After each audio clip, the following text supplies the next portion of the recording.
Hello beautiful soul! Welcome back to my channel. This is my Amir from Japan, Kawain Gemini. This reading is for you, second half ng March 2026. Maraming salamat muna sa mga subscriber, new subscriber, cross-watcher, at sa mga bagong pasok dyan. Welcome na welcome kayo sa bahay ni Ate Aimee. Salamat din sa nakataba ng puso ninyong mga comments at sa mga nagpa-personal reading. Marami pong salamat. Kung gusto niyo na energy niyo lang talaga, ang gusto niyo makuha natin, all the details is in description below. Paka-check na lang. General reading tayo, kunin mo lang ang sayo at itapon ang hindi naman talaga sayo. Maaring vice versa. Energy mo, energy ng person mo, energy ng malapit sa puso mo, nangyayari, or mangyayari pala. Use your own intuition, lawakan nyo inyong isipan.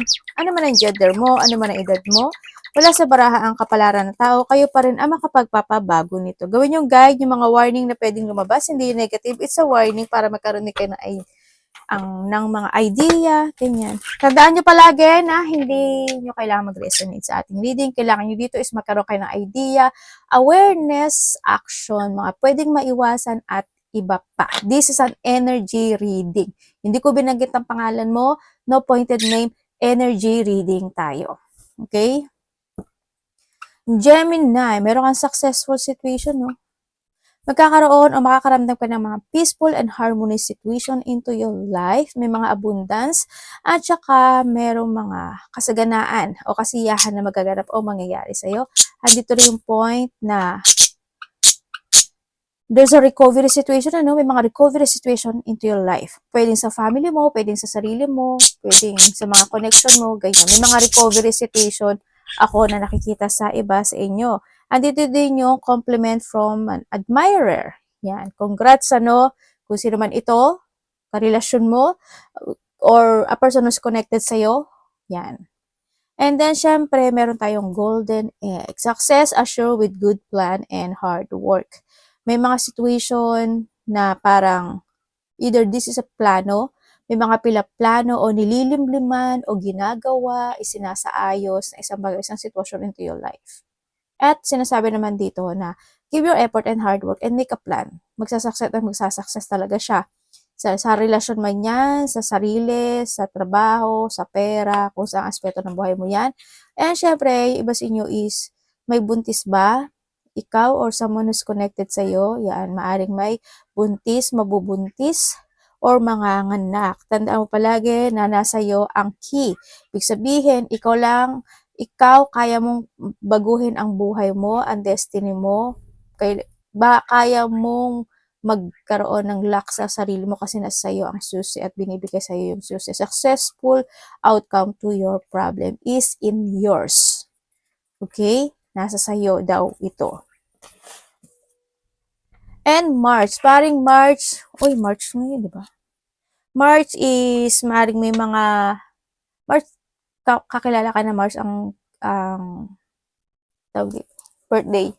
And then also March is 3 days, 3 minutes, 3 hours, 3 days, 3 weeks, 3 months. Pwedeng ganun, or by March. Dito sa sitwasyon, worrying situation ito, mga worrying, lungkot, or pero nasa sa'yo si Ki, di ba? Nakita mo naman niya. Kaya, don't focus sa mga worrying situation or lungkot or kung ano man yung mga disappointment, pwede rin, nasa point na yon. Yan. Huwag ka lang mag-focus kasi nasa sa'yo yung Ki. And February, anong meron?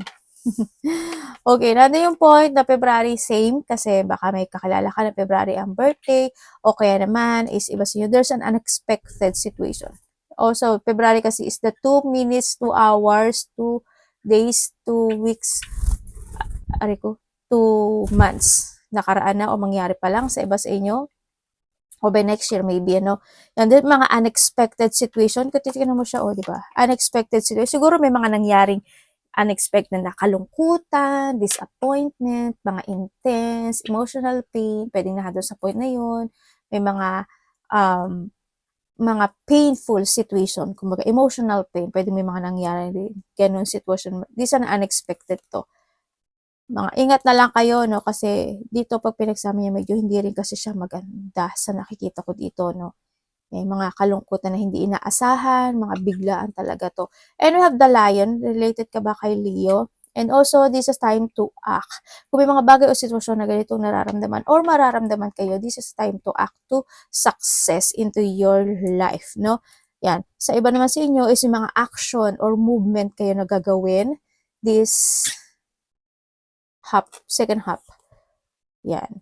Romance, celebration, and parties. Pagdating dito is nandun yung point of union. Maaaring mga union situation o kaya may mga tulad na dito si Bukit, hando yung mga romance situation, romantic, mga date, mga union or pagkikita-kita, yan. Or mga love life man yan, ano, or kaibigan also. May mga isa-celebrate or party. Yan, pwedeng lalabas kayo, ganyan, mag-chill-chill kayo, pwedeng na isa yon sa point na yon. Mahilig ka ba sa pamaypay? New job, career. Sa iba sa inyo is maaring nahado kayo sa point na may mga new job or career kayo na tatahakin. Or maybe, no, nahado yung point kasi dito is nandito si March saka si February. Pwedeng iba sa inyo hindi naging maganda yung career or yung job nyo. And this time is nahado na yung time na it's time to act. Kung gusto mo talaga na magkaroon ng successful again, pwede nahado ka sa point na maghahanap ka ng mga bagong trabaho or pagkakapirahan man yan.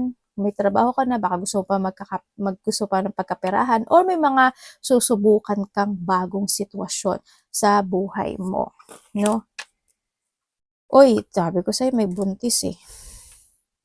Okay, we have the crib, birth or conception of a child and enterprises. Iba sa inyo, we have the crib, ibig sabihin may mga buntis talaga or pwedeng may mga regalo, no? Maaaring magre-regalo ka or makaka-receive ka.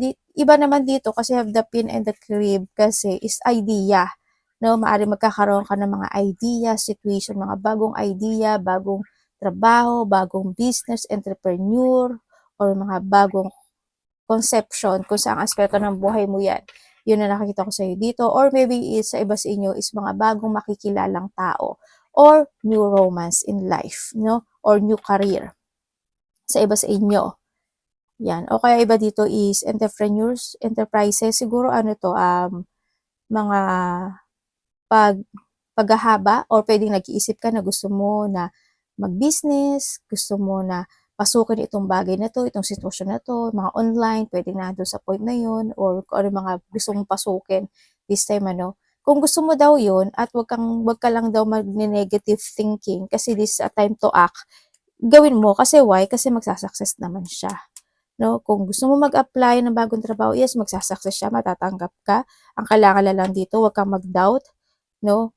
Mag-action ka kasi andito si successful situation. Ako nakita ko mga new relationship, ando yung point na syempre ito is spin, ibig sabihin mag-ingat ka pa rin, no? Kasi andito sila yung pwedeng nahando sa point na kung sa relasyon, kung bago man ito, mag-ingat ka, pwedeng isa sa inyo is magiging controller o kaya is mapapaamo ka niya talaga, 'di ba? Or mapapaamo mo siya, nando sa point na 'yun. 'Yun. Yung mga gusto magbuntis, pwede siya, oh. Baka mabuntis kayo or may taong may buntis talaga. Or manganganak or mabubuntis. Tingnan natin. Anak, dito ka kaya sa balikat ni mami? Dito. At hindi na. Yan. Energy ni Gemini. Uy, oh, ganda ng energy mo, ah. Oh, diba? Ang ganda. Okay, when it comes sa yung energy. Sa energy mo is, yes, andun naman yung strength mo, andun yung confident mo. Sa nakikita ko sa iyo dito, andun yung saya sa iba, no? Andun yung saya, andun yung think of positivity.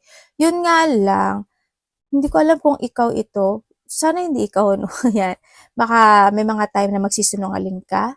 May mga time na hindi ka magiging totoo sa sarili mo o hindi ka magiging totoo sa ibang tao, ganyan. And iba naman sa inyo is maaari magkakaramdam kayo na mabigat na pakiramdam.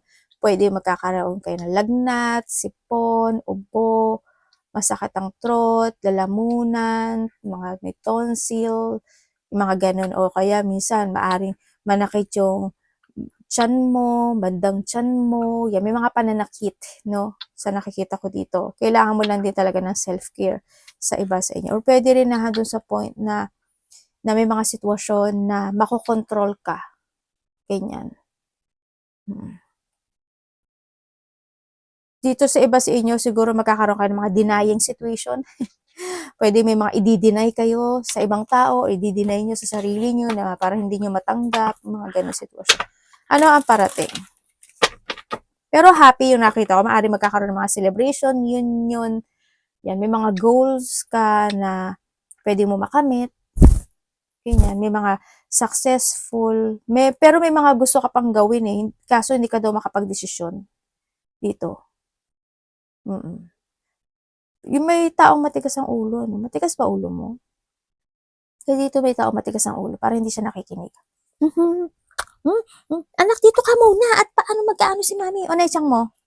Karating.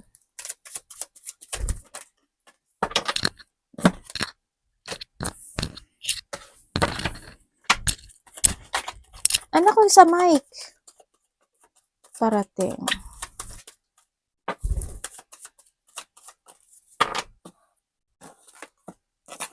Okay, parating sa iyo. Ay, may 3 of sword ka.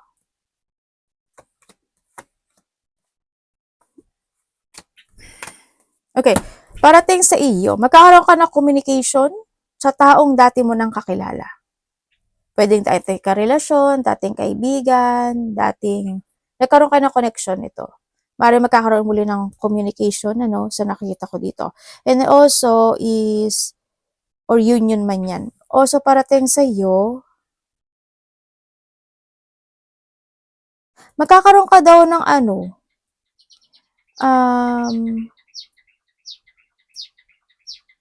disappointment sa isang babae.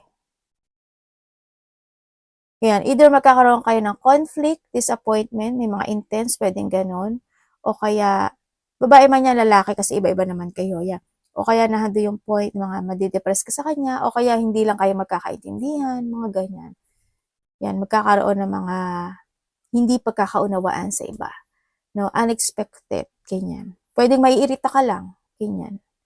Yun. Yung mga iba is, this is unexpected of a situation na storm. Kasi parang nandito rin siya, di ba? There's a blow of emotion or there's a unexpected blow situation, di ba? Same siya sa nakita ko dito. And then also, ang parating sa iyo is merong tao na there's an avoiding situation no? Hindi ko alam kung may ina-avoid ka ba or someone is avoiding you. Pwedeng na doon sa point na yun. May mga pag-a-avoid ako na nakikita sa iyo. Yan. Pwede sa tao na either same age kayo or mas matanda ito sa iyo or hindi kasi pare-pareho or mas bata sa iyo. Ganyan. There's an avoiding situation ako na nakikita sa iyo. May konting delay sa ibang aspeto ng buhay mo, no? Yan. May mga delay ako nakikita or may i-delay ka or madi-delay. Ganyan. And then also, there's an apology situation. Pwede kasi na hindi siya magsasalita ng apology sa'yo, pero ipaparamdam niya sa'yo yung apology or ikaw ito sa kanya. No? Parating din sa iyo is yung frustration. Magkakaroon ka ng frustration or nahadon ka sa point na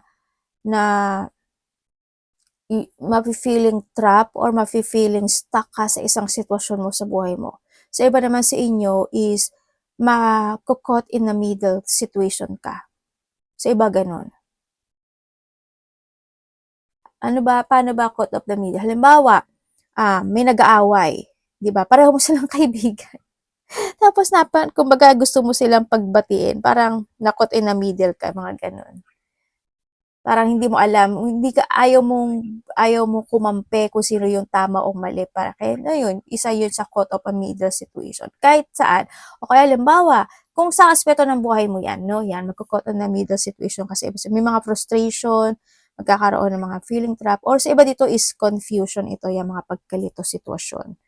Yan, may mga biglaang magaganap ang mangyayari sa iyo,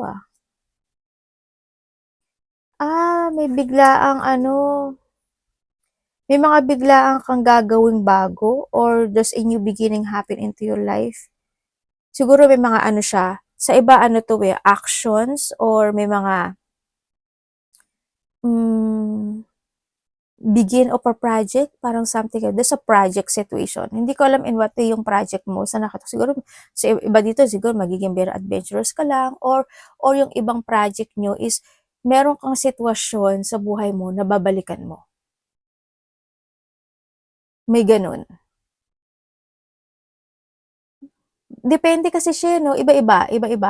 Halimbawa, example ko lang yun basta babalikan mo siya, babalik ka sa nakaraan, or babalik ka sa dating sitwasyon, o babalikan mo siya.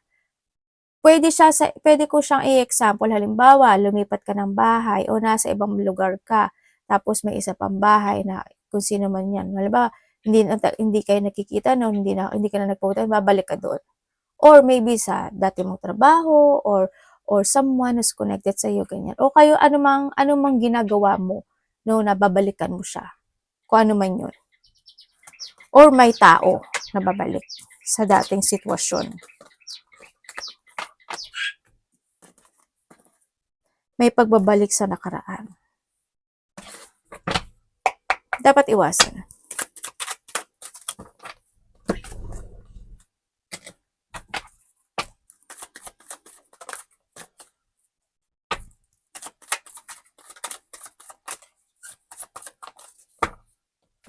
Okay, dapat, the magician again. Okay, dapat mong iwasan.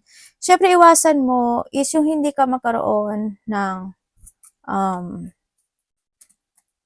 boundaries sa sarili mo, no? Napupuan ako ng anak ko. Teka lang. Yan, yung hindi ka magkaroon ng boundaries sa sarili mo, siyempre, you need to keep boundaries din sa mga tao na baka bagong kakilala, mga ganyan sitwasyon. At yung hindi ka magkaroon ng determination to keep fighting sa isang bagay o isang sitwasyon mo na gusto mong umpisahan, gusto mong gawin, gusto mong sabihin, gusto mong desisyonan, gusto mong actionan or i-move. Iwasan mo rin yung hindi mo baguhin yung iyong perspective in life. Yan. Siguro, kung gusto mo pa rin yung perspective mo ngayon, why not, diba? It's up to you. Nasa sa'yo naman yun no? Pero may mga bagay daw na kailangan mo baguhin, ang sinasabi dito. And you need to escape, walk away, or let go, or you need to withdraw something into your life to start a new beginning sa buhay mo. Iwasan mo, magkaroon ka ng limitation sa sarili mo. Kumbaga, try until you succeed. Huwag ka magda-doubt sa sarili mo.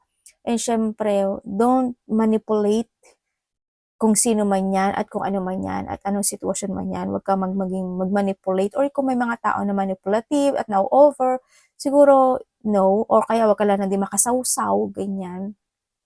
And then also, iwasan mo yung mga tao. You need to trust your intuition din kasi dito. Iwasan yung mga tao na yung mga hidden potential, yung mga mapanglinglang, nang lilinglang o lilinglangin ka. Or kung ikaw ito, wag mong gagawin kasi karma is real. No? Ingat na lang din kayo. May magtatapos sa buhay mo. Babalik ka mula sa simula. Parang you will back from the basic or from the zero or from the top. Babalik ka. May sitwasyon na mag-umpisa kang muli. Anak, baba. Halimbawa, tapos ka na magbayad ng utang, tapos ka na sa kontrata na to, tapos ka na sa ganito, tapos ka na ganyan, and they will back from the top, from the basic, from the zero. Mga ganun. Love, kapatid, anak, magulang, karelasyon, kaibigan, keng kadami. Gemini in love.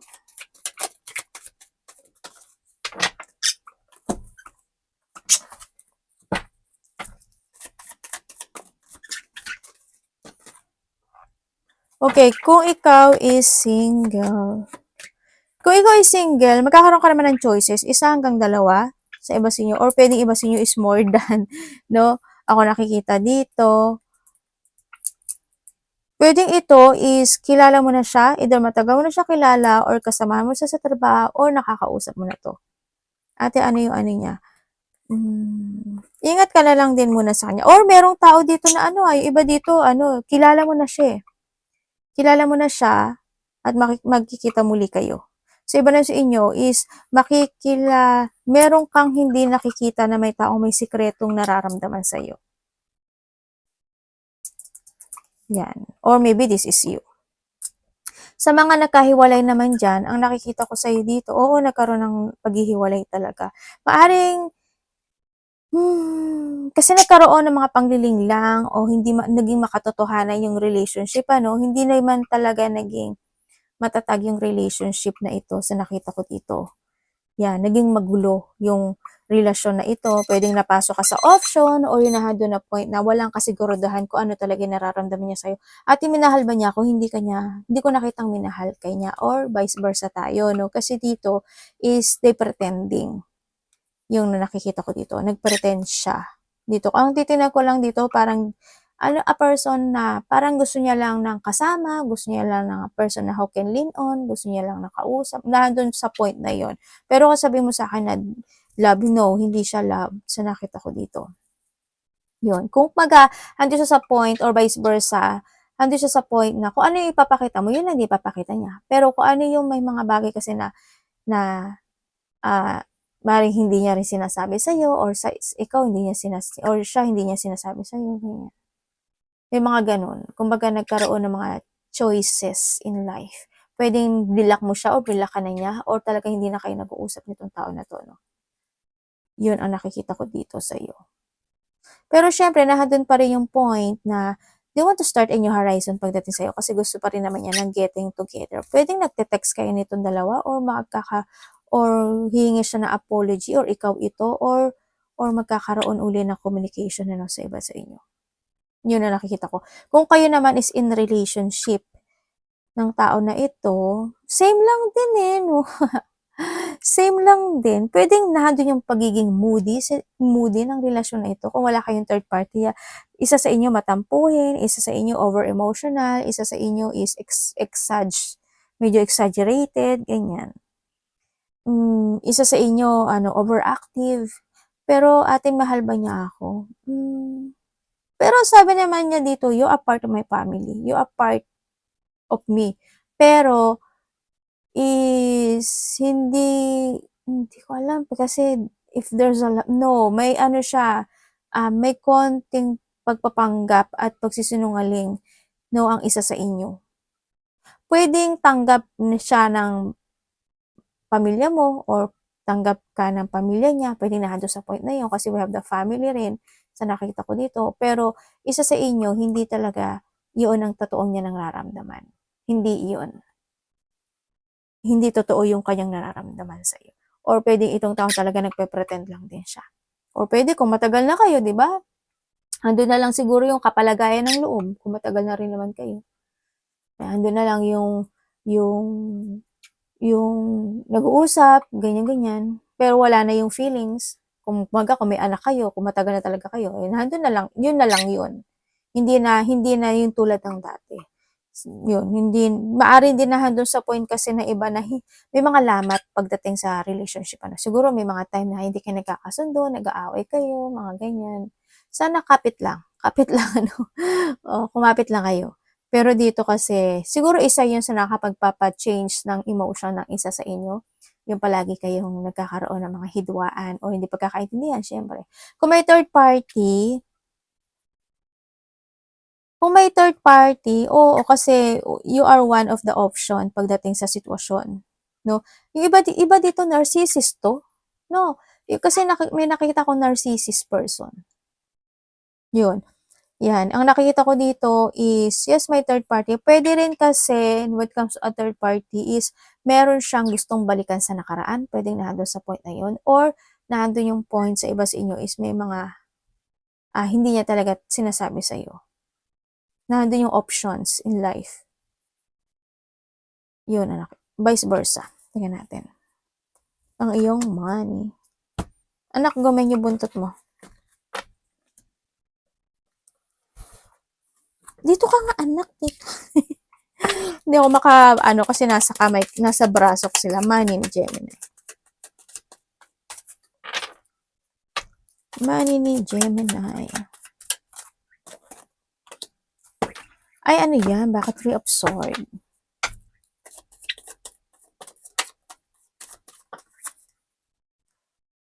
Okay, when it comes sa money mo, pagdating sa money mo, maaring may mga ipon or merong kang pera na ilalabas talaga. Alam ko naman na palagi kayo naglalabas ng pera, pero this time is mas marami ang lalabas or pwedeng may mga ipon ka na mailalabas mo. Ganyan, nando sa point na yon sa nakita ko. Pwede rin sa iba dito is may pang-aabuso. Either ikaw na nga abuso or may mga abuso sa'yo pagdating sa pera.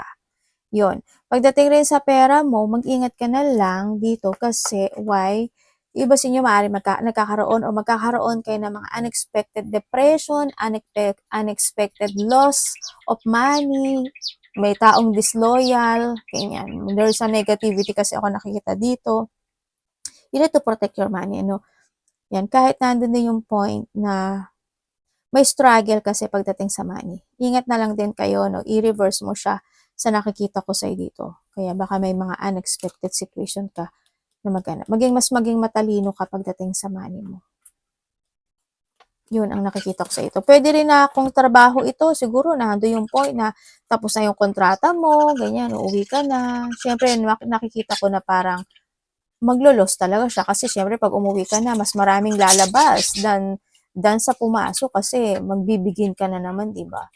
Maghahanap ka na naman ng trabaho. Yung mga ganong sitwasyon. Or sa iba sa inyo is yun, ingat ka kasi may mga unexpected na pwedeng maglalabas ka talaga ng pera. Sana wag kang maloko. O hindi ka maabuso. Or baka ikaw to. Advice.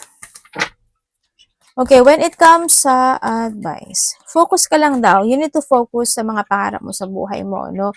Andun din yung point, kung may mga bagay ka na kailangan mong i-let go muna, ikat mo na, no? Keep moving to reach your goal. Start a new beginning into your life. Making things happen. Take it action, be creative, and then also, taking to the higher path, always try to make it balance any situation in your life. Be patient. Ang sinasabi na sa iyo, Gemini, yan, no? Masabaan mo pa yung PC mo.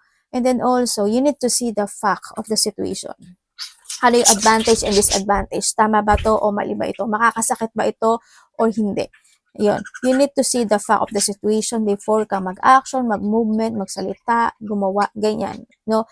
Give your support and makinig ka rin sa mga advice, sa mga nasa paligid mo, opinion na nasa paligid mo, ganyan ang sinasabi dito. And then also, is yun lang, focus lang sa mga pangarap sa buhay. Kung kailangan mo ng suporta, kailangan mo ng tulong, why not? Sabihin mo, no? In a good and a nice way. Be confident. Strange and confident. And yun. You will become a center of attention. Hindi ko alam why, but you will become a center of attention, Gemini, and there's a victory and success na makakamit mo. May mga recognition din ako na nakikita sa'yo, or mga papuri, pasasalamat, or ikaw ito sa kanila, or sila ito sa'yo, vice versa. Ako nakikita sa iyo. Yan, may mga ano rin, union, ano? Yan, tulad ng sabi ko kanina, may mga union situation. Either family, relationship, or kung sino man yan. Arigato, namaste, God bless.